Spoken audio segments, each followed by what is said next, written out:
And now, cutting through your typical media nonsense and offering you a rational and unbiased perspective on current events and life in Tampa Bay. He's a successful entrepreneur, published author, top listing agent, a real estate and finance expert that goes to bat for you every day as a consumer advocate. Your host and the consumer quarterback, BRimes. All right, BRimes, Consumer Quarterback Show. Thanks for joining us here. Mark Haye in studio with us, financial advising expert contributor, 21st Century Financial. New year, new goals. That's the topic for today. We're going to talk with Mark. Also get into some interesting stats about small businesses and also kind of go a little bit macro with it in terms of government. How can we improve our government? How can that trickle down to small business owners and folks out in the community? So support the local economy by supporting the Consumer Quarterback Show and all of our expert contributors. We greatly appreciate that. Hot listing here, 8107 Sierra Manor. This one's in Tampa. It's kind of that Oldsmar area where Tampa meets Oldsmar and Double Branch. We got an estate-style, beautiful home, pool home right here on the waterfront, 8107 Sierra Manor Lane, 4 bedrooms, 4-bath, 3-car garage, 2-story, over an acre of land, beautiful property. Got a metal roof with a 65-year warranty, 130 feet of private water frontage, 6,000-pound boat lift, and just a beautiful opportunity to own property in Upper Tampa Bay. You can boat to dinner, take your boat out, and enjoy that Florida lifestyle to the fullest. 1905 Masters Way. This is another beautiful property in East Hillsborough County. This one's 4 bedrooms, 3-bath, 2-car garage. Walden Lakes community. A great opportunity here in Plant City. You can see all of our listings at platinummvpteam.kw.com.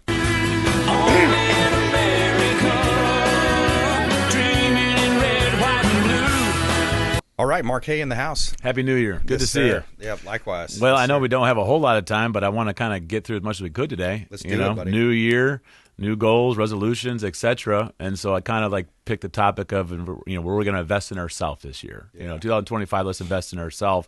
And before we get into finance and estate plan, stuff like that, when I say invest in yourself, people need to put their health first. I tell people all the time, as long as you have your health, you have unlimited goals. But if you don't have your health, you have but one, and you just want to be healthy. Right. And the problem is in this business, I get to see the good, the bad, the ugly, and I get to see people become successful and take on wealth and develop businesses, all at the detriment of their health. Yeah. And they take all that money that they accumulated and earned, and they spend it on being healthy again. Yeah. So I know we're not here to talk about health, but I'm just telling you, if we're going to do anything and invest in yourself, you got to take your health serious, man. You got to start, not just go to the gym in January and stop. Yeah. Exactly. we want to develop good habits, and certainly that's number one is your health. But then what we're going to talk about today is just here's some things that people need to address in 2025 that I see. I meet with thousands of people, talk to thousands of people a year, and major thing that people do or maybe don't do is just setting up an estate plan. Having a will, having a trust. If you're married with a kid or 2 kids and you're not carrying a simple will done, people don't realize that if the bus hits you and kills the husband and wife that day, what happens to your kids? Yeah. What happens? Well, if you don't have it written down in a will or a trust, or you're not guiding it in writing on your demise, then the court decides where your kids go. Right. Everybody in your family gets a letter, and Mrs. A and B have passed away. They got 2 or 3 kids. They got these assets, and then everybody can stake a claim. They could separate the kids. They could take them, one to Virginia, one's going to go to Texas. It's just something that people don't think about. Right. But it's simple as just a basic will. Let that be the goal. That, if that's all you did in 2025 is we got our estate plan done, you did a really good thing. Now you can amend it as years go on, as you develop your skills, your business and assets, and you want to trust, but you don't need to go right into a trust. But it's just a basic will and estate plan goes a long way, especially when you have kids. Yeah. And we have a whole team of estate planning attorneys that do that, on our team that set it up. I'm certainly not an estate plan attorney.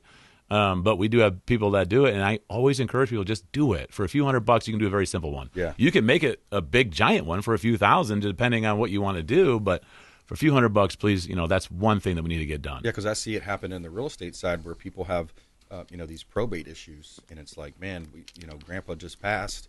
Now, how long is it going to take to sell? How long do we have to wait to get the proceeds? And I see that all the time. I mean, that's a great example. A lot of people will buy real estate and not have it titled correctly or the beneficiaries correctly, or have it in some kind of a trust or estate that when they pass, the family has to go through probate. Yeah. It's just what you have to do. Okay, so now you're 6 months, maybe a year out. You're spending money on attorney bills. You're paying the mortgage still. You got the property taxes. You got the utilities, and then these people just want to sell it. They can't because it's stuck in probate. Yeah. Again, all that stuff, beneficiaries on bank accounts. A lot of people forget about bank accounts and putting just a beneficiary on their checking and savings account. Yeah. But you put beneficiaries on your 401k, your IRA, your life insurance, but the bank accounts get forgotten. Guess what happens? That goes to probate. Again, if you got your will, estate plan done, cards, collectibles, jewelry, where does it all go? Mm-hmm. If you got that written down, then it's very simple. But if you don't, you're going to cost that family so much in agony when it comes financially, emotionally, because you're dealing with this. Yeah, that's the last thing they're going to remember. Yeah, you got it. And unfortunately in the last 30 days, I've had, 3 people close to me that passed, clients and friends of mine. Man. One was Christmas morning. The dad didn't even wake up when the kids were, went to go wake him up for Christmas. And he's, early 50s and just didn't wake up. We don't know why. We don't know what happened. I mean, maybe the family's not telling us either, but just there was nothing done. He owned a business. He didn't really take our advice. He did a little bit here and there, but he didn't have a succession plan. The automobile business now is closed. They're going to have to fire sale tools and whatever they can. Yep. There was nothing established as far as the will, what's going to happen. And so now you're leaving this wife with 3 kids, and there's going to be some money coming in. But what about the business and the real estate and all this stuff that he owned that now is not listed? And unfortunately, they're going to have to go through some probate and stuff like that. But that's a big one. Maybe it's setting up a emergency fund. Some people don't even have an emergency fund. I think it was like 50 or 60% of Americans don't have an emergency fund or can't come up with $1,000 in an emergency. Right. Maybe that's the goal. Maybe we say, let's put away $50 every 2 weeks or 25 or 100, whatever we can save. You know what I mean? And you don't have to make it a 6-8 month emergency fund. Maybe it's a 3 months. Whatever, you and your wife or a person feels comfortable doing. That's what you should do. We want a 3-month emergency fund. Great. Let's do that. How do we do that? Again, let's just do a simple goal. Let's put away $50 a month, pay yourself, put it in a bank account, and that's going to be an emergency fund. Yep. Don't tap into it for vacations and presents and everything else. Yeah. Leave it as your emergency fund, and then you can go off and do other things. Setting up retirement plans or actually funding retirement plans. A lot of people have retirement set up, and they don't fund them. Right. I set up my IRA or I set up my 401k. I don't know what I'm contributing. How many times have I heard, I don't know what I'm contributing? You don't know how much you're putting into your 401k? Do they match? I don't know. Maybe we want to find that out, because that's free money we're leaving on the table. And these things that I'm talking about are simple little things that cost a lot of money if you don't do it. And you're missing out on the power of compounding. Compounding, right. And so let's say your company gives you a 3% match and you're putting in 2. Okay, well, you're missing 1% every single year. If you compound that over a 30-year period, that's a lot. But let's say the business will give you 10%, but you're only putting in 2. Do you realize how much money you're missing out on by just leaving it on the table or not even knowing that you had that opportunity? Do that for 20, 30 years at 8%, compounding, you're probably going to miss out on $1 million. Yeah. In that scenario, because you just let 8% go of free money without you putting an extra 8% in. So things like that, you really need to take a hard look at, or at least find out, what do I have? What is my option? Email your HR. Do we get a match? Do we have a Roth? How much am I putting in? Can I raise it? You know what I mean? What does it do for my taxes? If we make $100,000 a year and I could put in $25,000 into my 401k, now I'm only making $75,000 a year. Yep. So I just went down a tax bracket. Maybe it makes sense. Stuff like that just goes a long ways. Maybe we want to set up children accounts. Maybe you thought about, I would love to set my kids up with some kind of a savings account or some kind of an account where they can have for retirement, or they could put, money into themselves, and maybe we teach them how to save $10 a month, $20 a month, whatever that is, into this account, and we establish really good, savings habits. Yeah, families that talk to their kids about money and talk to their kids about finance at the dinner table, whatever, are far more wealthier than people that don't. Now, I grew up in a family, and my father was an advisor, so we actually talked about money. But there's so many families that never talk about it. Grandparents don't talk to their kids. The kids don't talk to the grandkids. And it goes all the way down generational because for whatever reason it's taboo and we can't talk about if grandpa made money or if grandma didn't, or, you just don't talk about it. I didn't realize that. So your father was in the business. Yeah, he still is. I mean, he's been doing it for 45 years maybe now. He's up in Ohio, 70-some years old, loves what he does. Yep. And that's the thing, people say, I'm going to retire. Retire from what? If you love what you do, you don't ever have to, quote unquote, retire. Yeah. You can slow down. Now, my brother's also in the business, and he's slowly taken over the business up there for my father, so he can go and do what but he's never going to retire. Retire from what? He loves his clients. He loves what he does. Let my younger brother take over the majority of it, and then he can kind of pick and choose what he wants to do. But you got to have some kind of a meaning. Let me tell you a fun story, because you kind of reminded me of it. When I was younger, my parents started a small bank account, put a couple $100 in there, and I just remember going into the bank, going through the process. Back then it was a little bit more paper, and I had this little journal. It was a plastic cover, and you'd write, I had this much. And then we also raised 4-H hogs and steers. At one point I raised a steer, but you'd get the hog as a small piglet or whatever, and you'd feed it for 3 to 6 months, or 3 to 4 or 5 months, whatever it was, take it to the county fair, and then then you sell auction it off. And then they told us it went to a farm. We're like, oh, okay, I got it. I figured out what really happened here. But, we made a little bit of money. We figured it out. We started learning about economics and, hey, you want to buy this shiny thing? I remember one time I bought a jet ski. My dad was kind of like, you probably shouldn't buy that. It's an older one, wait. And I bought an older one. It didn't work that long, and it broke down, Yeah. But those are the ideas that you can pass along to your kids as well. Yeah, and unfortunately, our schools, our education system, they don't have a curriculum for finance. You don't have one class where you sit down and say, here's a bank account. Yeah. Here's how here's how you take care of, manage a checkbook. People don't really have checkbooks anymore, but here's how you manage a checkbook. Here's a ledger. Here's money in and out. Like no one even does the basics, let alone let's get to life insurance and IRA and 401k and mutual funds. No, you know what I mean? Or even the tax code. The tax code is so complex. We try to make it simple for people and give them, here's some things that you could be doing, but, talking about kids, paying your kids from your business is a very lucrative thing for the business owner.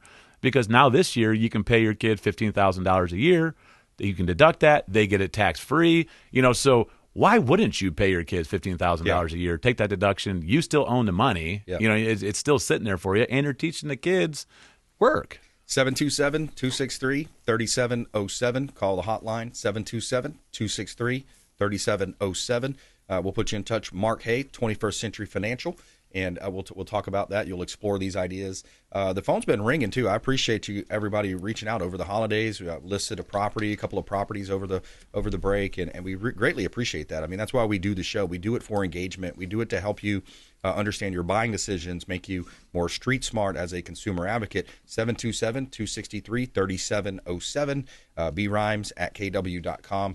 And we'll put you in touch with Mark Haye, 21st Century Financial. And Mark is one of the show's favorites. A lot of people call in when he's on air with us, and it's for good reason, because Mark, you are giving out practical advice. These are things that aren't pie in the sky things. These are things that you can start doing day one. Yeah, and we can help you do all of it. It's easy. Like I said, setting up a will and trust. I'm not a state attorney, but we have people on our team. Finding out what the match is in your 401k. What are you contributing? Just little things like that, so you guys can understand and take advantage of everything. Yeah. And then talking about paying the kids, let's kind of keep going. That people are upset with the education system, and for obviously we all know why, without getting political, why people are upset. So they want to take it to private school. Mm-hmm. Well, you can't deduct the private school premium, from taxes, but you can. If you think about how to do it legally. So if you own a business, and let's just use a kid, he's 11 years old, and I don't want to send him to any public school. I want to take him to a private school. First, there's grants you can apply for. You can get $5,000-$10,000 a year for grants. But then you say, okay, if I pay my kid $15,000 a year in my business, I can deduct that, right? And I'm going to take that $15,000. I'm going to put it in this bank account with my name and my kid's name on it. So it leaves the business bank, goes to this bank account. If you pay that college or that school, the private school, from that bank account that you put the $15,000 in, you essentially deducted that. I love it, because you paid your kid $15,000, and deducted it, put it in that bank account, and then have them pay the private school. You deducted that.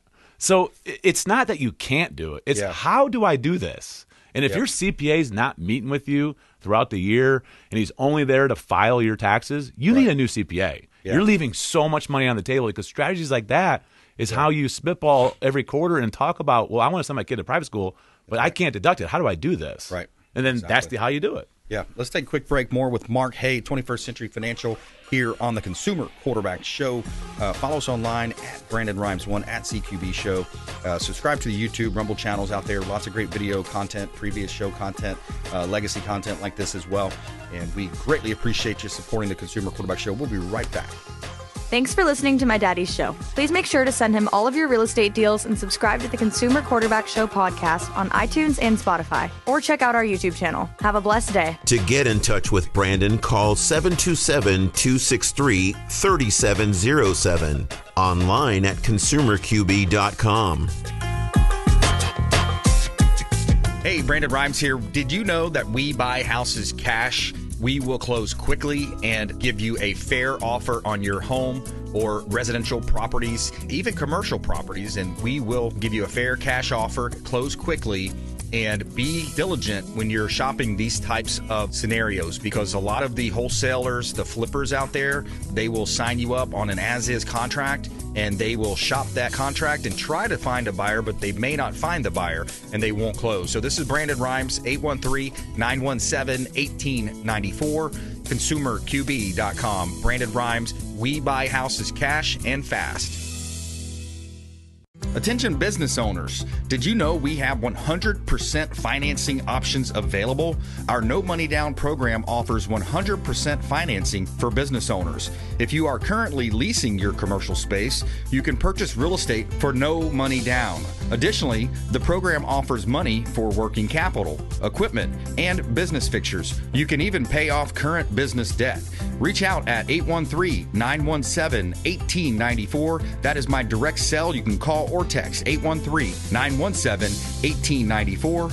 BRimes at kw.com.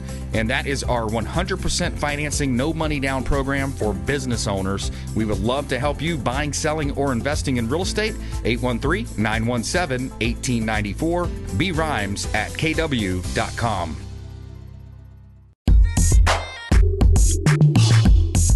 You're listening to the Consumer Quarterback, Brandon Rimes, cutting through your typical media nonsense and offering you a rational and unbiased perspective on current events and life in Tampa Bay. Online at consumerqb.com. All right, welcome back. Brandon Rimes here in studio with Mark Haye, 21st Century Financial, longtime friend of the show, expert contributor in the financial advising space. Quick shout out to our friends over at Lee's Royal Services. He does a great job cleaning our real estate properties. Lee'sRoyalServices.com, residential, commercial properties. Lee'sRoyalServices.com on the interior of the property, and on the exterior, HeightsSoftWash.com for all of your exterior pressure washing, soft washing. HeightsSoftWash.com. Make sure you let them know the real estate quarterback sent you. HeightsSoftWash.com. All right, Mark Haye in studio with us, and we're going to talk more about your financial advising business and how you're helping people. Before we do, hot listing here at 1120 Driggers Road. This one's in Lakeland. We sell vacant land, commercial properties, residential properties. We got some dirt for sale over in Lakeland, Florida. Build your dream home, 2.4 acres, tucked away on a quiet dead-end street. You got electric meter already in place. Country charm of North Lakeland, 1120 Driggers Road, Lakeland, Florida.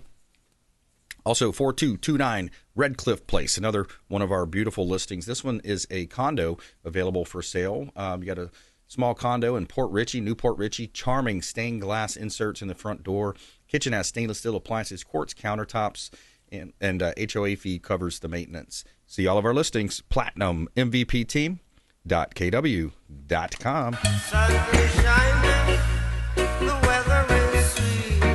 All right, Mark Haye. More tips. Yeah, here we go. So then another thing that people are concerned about, and obviously with the new year, is health insurance. Health care has been very, very expensive. And unfortunately last month, we had a CEO that was gunned down in New York, and obviously that's never good to just take that in your hands and kill somebody. Crazy. But that being said, I do think the health insurance industry needs to be looked at. one thing that you can do, though, is set up HSA, health savings accounts. And a lot of people don't do it.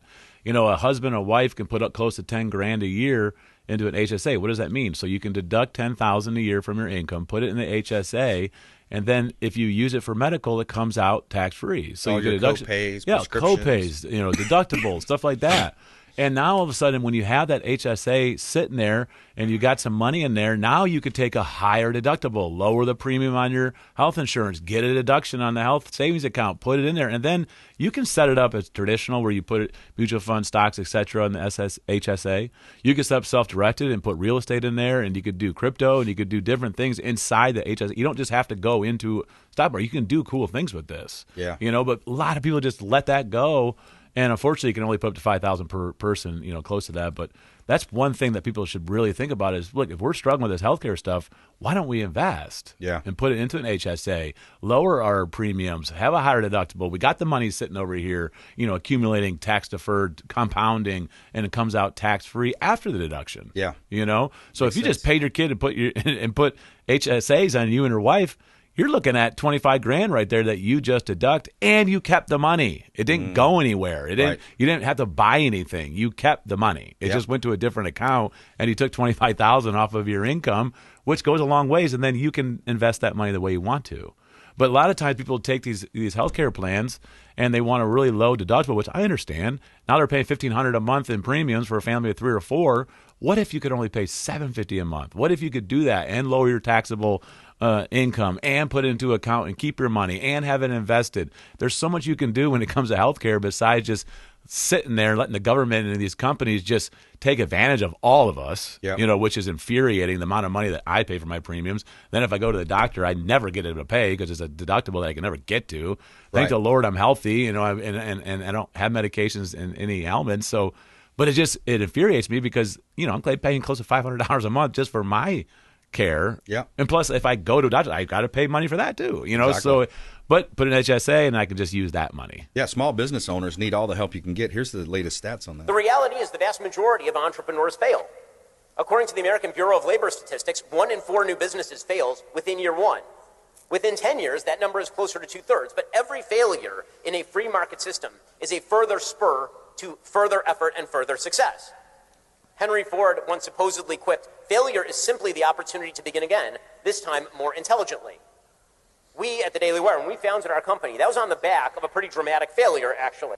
Yeah, so it's interesting when you look at small businesses, it's like if you could take advantage of all of these different things, those small amounts of money, some people look at that as small money, that adds up over time. Absolutely. And knowledge is power. Like if you know the things that we just talked about today, like HSA and how that works, your taxes and investments, paying the kids and how that works, how you can fund private school and actually deduct it, legally and in those strategies. If you just know those little things that we just talked about on this program, the amount of money that you're going to have moving forward as the years go by and it compounding and you're investing and you're taking advantage of the tax code and you're putting money into your pockets, not the government, not these big financial companies, etc. And you're doing that, it goes a long ways. And now you're developing generational wealth that you can pass down to people. That's right. And then, there is a ton of businesses that fail, but you're going to fail. Nothing's perfect. There's not an investment that's perfect. There's not a business that's perfect. There's not a person that's perfect. People are going to let you down. Businesses are going to fail. You're going to lose this. It happens. Yep. But as long as you have good people around you and you're continuing to put your head down and you're doing the things that are smart and advantageous and to you and your family, then by all means keep doing it. And certainly don't let failure scare you to do anything. So if you said, I want to start an LLC this year, I want to start a business, and you're afraid to fail, don't fail. Do it. You'll like learn. Nike. You'll learn what to do. Just do it. You Just got like it. Nike. There you go. Mark Haye online at markhaye.com, markhaye.com. Also on our website at consumerqb.com. You can see links there to all of our expert contributors. Mark, as always, great stuff, man. Thank you so much. Talk to you soon. Smart money moves from Mark Haye right there. Coming up, Greg Tily on the Consumer Quarterback Show. UMortgage going to give you a real estate mortgage update coming up here as well. Follow us online. We'd love to connect with you at BrandonRimes1 at CQB Show, and subscribe to our YouTube channel and podcast out there. We'll be right back.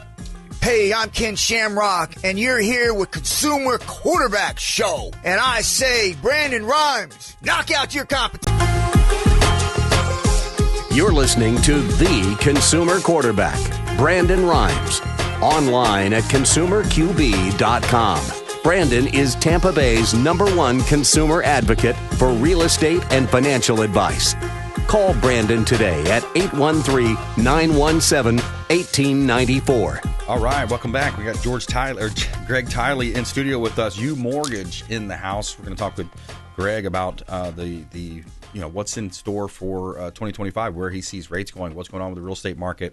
The real estate market and mortgage market, drive a lot of our daily lives. I heard a stat out there. It counts for about 25 to 35% of the overall U.S. economy based on real estate and mortgage. And so there's so much there. We're going to talk with Greg.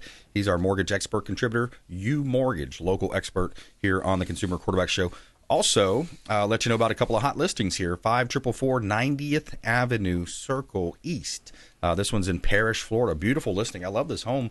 You got 3-bedroom, 3-bath, 3-car garage, almost 2,600 square foot living on a beautifully landscaped 0.36 acre lot. This one has a beautiful pool in the backyard, screened-in pool, private backyard as well, no backyard neighbor, and you do have a community pond there as well, so your waterfront, newer roof, 2021 new roof. 5444 90th Avenue Circle East in Parrish, Florida. Beautiful Ancient Oaks neighborhood. Awesome opportunity there. 14135 Cypress Circle in Tampa. This one is a condo. We have a beautiful condo, villa-style condo at Cypress Clusters at Carrollwood Village. 14135 Cypress Circle in Tampa. 2-bedroom, 2-bath, 2-carport, 1,308 square foot. Single-family home, villa-style condo in Carrollwood. Beautiful property. I love the interior, lighter colors, shaker-style cabinets, stainless steel appliances. And you can see all of our beautiful listings at platinummvpteam.kw.com. That's right. I love that clip there. Cole Swindell raising our glass to those saving our ass. And that's the gentleman sitting across from me, Greg Tily, former Apache helicopter pilot and saving our asses overseas at one point, right. weren't you? Yeah. Oh, absolutely. Yeah, man. I got to employ the Apache helicopter the way it's meant to be employed. I love that. It was fun. That is so cool, man. Is it similar to the old Airhawk TV show at all? Oh, exactly. 100% similar. No, that's, the Navy's got Top Gun, and we have some bad shows and movies out there for Apache helicopter pilots. Yeah, just pretty tough. So it's not quite Firebirds. There's a movie called Firebirds that we kind of There you go. We kind of want to put on the shelf. I love that. We don't have a Top Gun in the Apache world. Well, thanks for your service, buddy. And you're doing a lot of your business is to helping veterans. So VA Absolutely. loans. There's so many misconceptions out there. VA myths. Tons. First of all, Happy New Year. It's good to see you. Let's start 2025 off right here. So far, VA myths. So I want to kind of highlight this, and for people that listen to your show, a lot, they've heard me say this, but I can't say it enough because I've in the past week I've hit all these. I've had clients call me and think that all these myths are true. Yep. Such as, hey, I've already used my VA loan, I can't use it again. No, 100% incorrect. Hey, I already have a VA loan in Texas, I can't buy again in Florida. No, you absolutely can. Which shocks these veterans, right? Why not use the VA loan? It's a no money down loan, and if you have the ability to use it multiple times, let's go. And there's another fallacy. Well, I've used it. I can't use it again because I've used too much of it. No, you can still use it with money depending on how much entitlement you've used. There's a certain percentage you may have to put down to go over the county loan limit, but still you're getting into that VA rate, right? A VA loan rate is a lot better than a conventional rate because it's government backed. Yeah. So FHA and VA rates will always be better than conventional rates just because it is that government backed. Yeah. The other things, this is one. I had a client call me, said I can't go VA because my debt to income's too high. I've been denied from a lender because he said I was at 57% debt to income. VA loans are not limited by the debt to income. It's limited by your residual income. So I took over the file. I saw that, yes, he had a high debt to income, but his residual is high enough that we got him approved. What do you mean by that? So a lot of conventional loan is pretty much stuck at about a 43 58% debt to income, whereas all your debts over your income, right, is about 43% to include your future home payment. The housing expense. Yep, your future home payment. So on a VA loan, there's some lenders out there that have overlays that cap that at 55%. But that is not what a VA requirement is. It's the residual. I've had debt to income up to 76% debt to income, where the residual, basically it's how much money you have after all your expenses to pay for what the VA considers housing expenses. Got it. Right, pending the area you live, south, north, west, all that, and how many people are in your family. They put a number to that based on all your liabilities used up in your income. And if that number is over a certain percentage, I don't care what the debt to income is. The automated underwriting system doesn't care about debt to income. It cares about your residual. Yeah. So there's some companies out there that have the overlay of 55% where a veteran will get disqualified and think, I can't use my VA loan. No, get a second opinion. Yeah, and that's a big point also, because some lenders are correspondent lenders only to one specific bank, right? Correct. Whereas your company, you're able to broker to multiple lenders. That is correct. That is correct. I've had even, new home builds. If you're going to buy a new build, their lenders, they're in very strict boxes where if they tell you that you're not qualified for a VA loan, go outside that lender and go find and see if you can use, outside of their preferred lender and still get those credits, because you will qualify for a VA loan. I've had 3 people last year tell me that their new home builders' preferred lenders disqualified them. Right. And I had to call. I didn't get the business because I called their lenders and kind of coached them through helping that veteran. Wow. But, hey, getting a veteran into a home. Yeah, at least you did the right Right. thing, and that's good karma. That'll come back to you. Absolutely. I love that. Yeah, we're talking with Greg Tily here, UMortgage, local expert contributor, consumer quarterback show. And I would also say, from the real estate agent standpoint, working with that home builder, sometimes you got to assert a little leverage. Hey, look, we got other properties that we're going to look with, and if your lender can't do it, my lender can. We want that same deal that you offered us, and we'll go through our lender. Absolutely. Nothing wrong with that. Nothing wrong with it. Hey, everything's negotiable. And That's right. that's another thing. I talk to these people that go to new home builders. They think I can't negotiate. Absolutely, you can negotiate. They'll push them right into a program. They'll actually tell them you don't need a home inspector. Yeah. No, definitely. You want to use Jay Smith, Absolutely. Snoop Inspection. We've had Jay on the show for 10, 11 years now, and he's told us some stories about these home builders building fast, and that's all about a profit for them a lot of times, and they're overlooking things, especially before the drywall goes up. That's a big one. And then your 11th month, that's another big inspection. Because why? Tell me why. Because your home warranty expires, so it gives you 30 days to highlight any of those issues that you may have so you can engage that warranty. Yep, exactly. All right, let's talk about the market a little bit. But yeah, unless you wanted to talk more VA. But the only other thing I'll say on the VA is if you're a realtor out there and you have a veteran client and they get turned down by a lender saying they're not approved VA loan, please call me. Please call me. I don't care. I don't want any, all your business. Just give me your veteran business. Give me your VA business. 9 times out of 10, we can figure it out. Just sometimes if it gets too hairy out there, if a loan gets too out of control, there's a lot of lenders out there who will just throw it away and tell someone, just go conventional, call it a day. Well, now that veteran's got to come out of pocket for a down payment when he could have went VA. Yep. Just someone didn't want to troubleshoot. And if they want to contact you, do they go to your website, or you want to? Yeah, they can give me. They can give me a phone call, 315-350-0911. Being in the military, I don't have a local number, but hey, I have military network in and around the country, so I have always maintained my 315 number.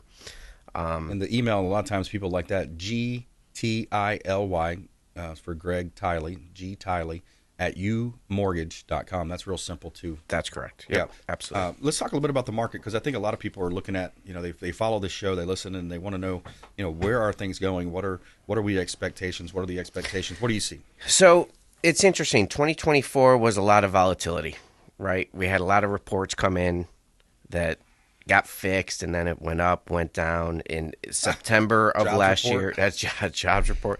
In September, we had like a 2-week window of a refi boom, right, where interest rates dropped, and I was locking folks mid-5s, right? That was only for 2 weeks, and then it jumped right back up. So right now we're kind of sitting, this week's a good week because we have it's jobs report week. So we have all these reports coming in, Tuesday through Friday. It ends with the Bureau of Labor stats and jobs report. Hopefully, what we want to see, you got to be very careful because we need the economy to slow down for interest rates to improve. With the economy slowing down, what do we as mortgage people or people that want low interest rates going to see? We need to see, a jobless report that's high. We need people to get fired, basically, right? So it's bad to say that's going to happen. Be careful what you wish for, right? Yep. Because I think the consumer confidence is maybe a little too high right now. We'll see what these reports bring. We'll see what the new administration what that brings with the consumer confidence. But my prediction is I think we'll see probably somewhere in probably high fives, maybe mid fives, sometime in 2025. But I think we're going to still see a lot of volatility. We might see rates drop a little bit, but might bump right back up pending what these forecasts and all these reports have to say. Yeah, because it's mostly based on the long-term bonds, right? That's correct. Your mortgage rates. Yep. That's correct. Yep. And here's for people on the sidelines that are sitting there waiting for rates to come down. Just think, if you're waiting for interest rates to come down, so is someone else. Mm-hmm. They say a 1% drop of interest rate brings 4 million buyers into the market. Wow, that's so interesting. what does that do to your, now you can, very few buyers out there, not very few, but less than there would be if it was 5% interest rate out there, right? So now your offer on a home is going, as opposed to going up against maybe 3 or 4, now you're going up against 10 to 12. Yeah, could be. Right? So if you really want that house, I really wouldn't, we like to say, buy the, date the rate, buy the house. I don't like that, but absolutely to get someone in a house, I wouldn't sit on the sidelines. I think right now is still a good time to buy. Yeah, especially with this, the recent storms. I can't tell you, my phone's been ringing off the hook lately because of these folks that, I had a couple calls yesterday, one from Wisconsin. Oh, yeah, I said, you getting that cold weather up there right now? Oh, yeah, we're getting hit with that storm. So I think you're going to see February, March, April, it's going to be gangbusters. Oh, I think so too. What are you seeing on inventory? I think inventory, right now it's a little stagnant. Do you see it going up a little bit? I do. Yeah, because so many people were kind of wait and see. I'm going to wait until from the election, and then they also wanted to wait until after the holiday. So now that the holidays are past, people are going to be listing their properties. You're going to have inventory going up, and then hopefully, we see some positivity in the rates. But to your point here, the initial jobless claims, last week's report showed 211,000 initial jobless claims filed, a significant drop from the forecast of 225. That's right. Now the big question is, will that number stick? Right. That's right. Because they've always revised it downward. That's right. And not small revisions. They were like 100,000 were they downward revisions. That is correct. But what other people too are doing too with the inventory is they have an under 3% interest rate. So a lot of buyers don't want to leave that interest rate. So we'll see if that changes in 2025. But my prediction is there's still going to be a lot more volatility in 2025. Now, let me ask you, if for those people that do have those low rates, let's say that you say, okay, fine, keep that property, rent it out, and get a new loan with Greg. Are you able to do that? Can you put that on a DSCR type loan? You could, or we could just see if they're qualified. I mean, at least it's good to have options. Even if you're thinking about it, let's figure out what options you have. Because a lot of times there's plenty of people with 3 or 4 rental properties that are buying new primary residences because they qualify. Heck, we can offset, that mortgage for that investment property with the income you're making on that investment property. Yeah. So, there's a lot of options out there. So, give me a call, reach out to me, and if you're ever wondering if you're qualified, let's take 5-10 minutes and figure it out. Yeah, just reach out to the show, find out where you're at, get the app in place, and that way, if it's not now, maybe it's 6 months, or maybe you have a refi boom again, and you can reach out to Greg and have him help you with that. Greg, final thought. No, I think 2025, just like 2024, there's a lot of unknowns. Hey, just stay positive. That's control what you can control. Yeah, I like it. And if you want that house, go get that house. Don't worry about the interest rate. So you can always refi. Tampa Bay is always going to appreciate. That's it. Oh, without a doubt. You'll never lose value here in Tampa Bay. That's right. All right, Greg Tily, thanks for coming in, man. Appreciate it. Great to be here. UMortgage.com. You can find them online, umortgage.com. All right, quick break. Right back. Shane Socash, David Reynolds, Jewelry and Coin coming up on the Consumer Quarterback Show online at consumerqb.com. This is Work Done, and you're listening to the Real Estate Quarterback Show hosted by my man, Brandon Rhymes. To get in touch with Brandon, call 727-263-3707.